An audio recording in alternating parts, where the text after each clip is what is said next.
நாயனா இங்க பாத்தீங்கன்னா வச்சுக்கோங்க, இங்க ஃபுல்லாவே நெல்லம் பயிருக்குன்னு நீங்க ஒன்றும் கவலைப்படாத நாயனா. இன்னைக்கு விவசாயிங்க எல்லாருமே இன்னைக்கு சேத்துல கை வச்சாதான் மனுஷன் சோத்துல கை வைக்க முடியும். நீ ஒன்றும் கவலைப்படாத நாயனா.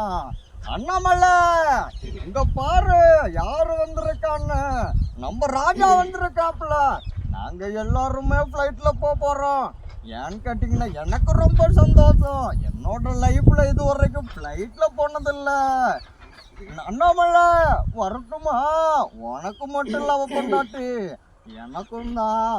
வரட்டுமா?